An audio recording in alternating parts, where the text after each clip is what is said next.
Good evening, everyone, and I hope you're all doing well. Thank you for dropping by for tonight's story. It's quite a lovely one by LikeEyeDid. They're a fantastic author who I've become a big fan of, and I have a feeling after tonight, you will too. So, get tucked in, relax, and get cozy. And here's tonight's tale. When the town smells like cinnamon, you know someone just died.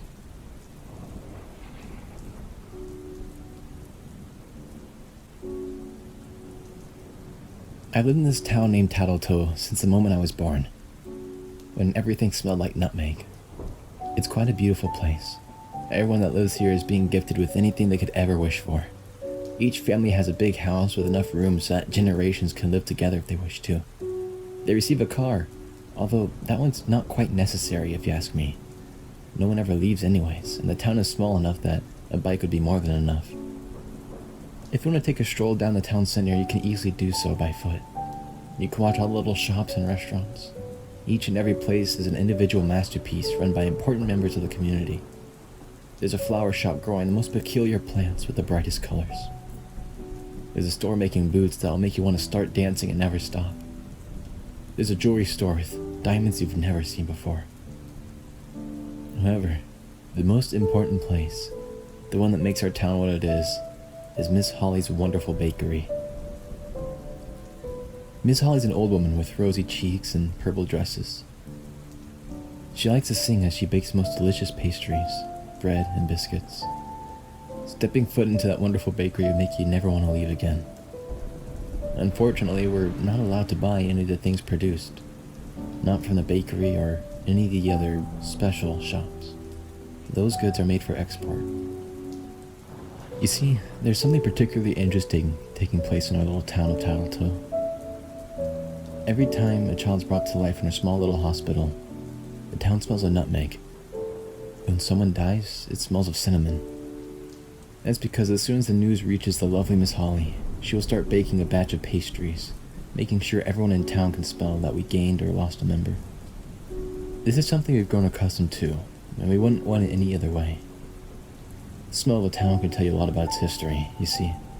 Paris smells of butter, Berlin smells of iron, Naples smells of basil. Well, I've never been to any of those places myself, so I can't tell you for sure, but this is how my grandfather would describe them. He liked explaining the world with his nose. My grandfather was the most remarkable person I knew, and one of the very, very few people who were allowed to leave the town from time to time. He was an exporter. I still remember the day he was taken away, and the cinnamon never smelled sweeter. Tattletoe is a special place. The people who have the honor of living here are never short of anything they could wish for. But, of course, this life of ease and peace comes at a price. If you live here, you need to stick to our rules. There are not many, and it's not that difficult to oblige. You just need to be willing enough. For example, if you want to live in Tattletoe, you need to work. When a child reaches a certain age, it's assigned a new job. As I said, we have many special shops. I know it sounds a little strange. The town committee always says that everything that's needed is provided for us. If we ever wanted more, that meant we were greedy and not worthy of living in this little paradise. I never understood much about our ideals. You work all your life but are never allowed to buy anything? It felt strange to me, but my parents taught me from an early age that I need to follow the rules. Now that I'm old enough to work, I was assigned my first job. I assumed I'd have to work in the toothpaste factory with my mom and dad. The toothpaste that makes your teeth go all black and achy. But instead, I got a much better job. One that every child in town could only dream of. I would be working in Miss Holly's bakery. "Deborah, oh please, come in. Miss Holly greeted me with a warm smile. It was so early in the morning the sky was still black, but I knew better than to be late on my first day of work. "Morning, Miss Holly, and thank you so much for hiring me. I was a little afraid what other job I might get." She gave me a small, sympathetic smile and waved me inside. She handed me my very own apron as we walked to the back of the bakery. "I usually work alone, but I heard a rumor they wanted to assign you to be a shoe tester, and I really wouldn't have wanted your feet to fall off." I furrowed my brow. Why did my feet fall off? "Oh, Honey, the committee heard about some city somewhere in the States where the people are apparently dancing even when they shouldn't. Now they want to punish them, so produce increased. They need testers to see if the new shoes work accordingly. Right, I mumbled. All the products were created so someone somewhere could be punished. Don't ask me why. The committee seems to have very clear ideas on how the world should look like. You know, your grandfather was a good friend of mine. I always had a sweet spot for you, my dear. Your parents were smart only to have one child. Some people here... She stopped talking and smiled at me, as if she had almost said something she shouldn't have. Anyways, I was just about to start making another batch of snickerdoodles. Why don't you help me with that? Who died? I blurted out. You know the Drawtles, right? Well, their oldest son fell in love with Jenny Jenkins, and apparently he tried getting her a ring. Poor fool. He knew what would happen if they found out.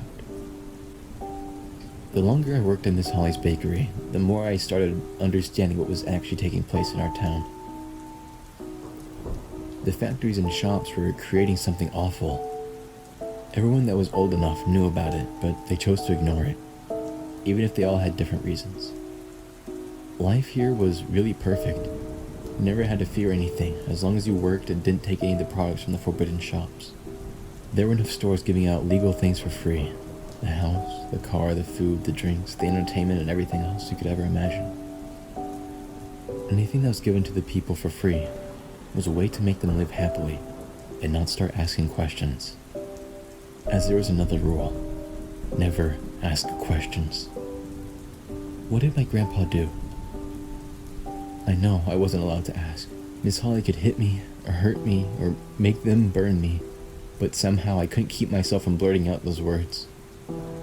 I kept asking myself this question every time I smelled cinnamon. Besides, Miss Holly and I had grown closer. I felt like I could trust her. When I said those words, her eyes opened wide with terror. Child, are you insane? Don't you know that... I'm not supposed to ask questions, I know. But, you know, the other day they took Timmy, my neighbor. He was such a kind and sweet person. They assigned him to the crematory, and he said no, so they just threw him in. I don't know what befell me. Maybe it was the fact that I was getting older, or maybe the bakery made me dumb and feel brave. Timmy wasn't the only one they took, just the one that hurt me the most. Miss Holly sighed.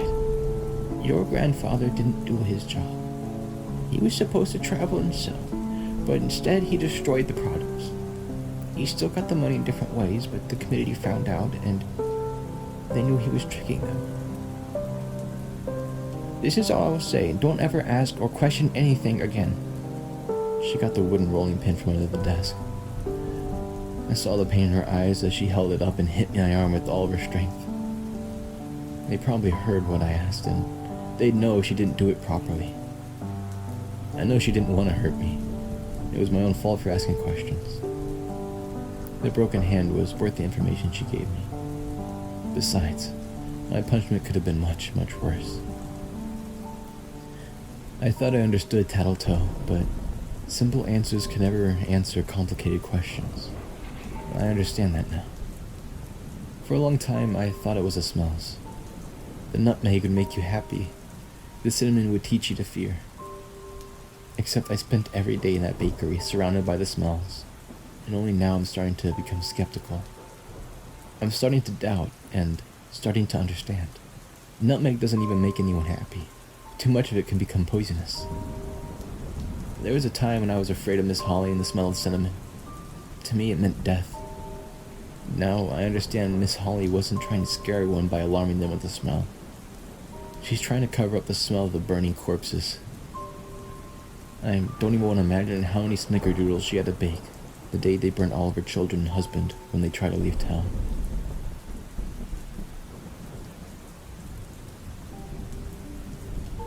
Thank you everyone so much for listening. Again, this story was by LikeEyeDid, who graciously gave me permission to use this story. This is actually a series, so if you'd like to hear more of it, just let me know and I can talk to them about letting me narrate the rest of the stories. Thank you guys so much. I hope you enjoy the rest of your evening. I hope to see you again very, very soon.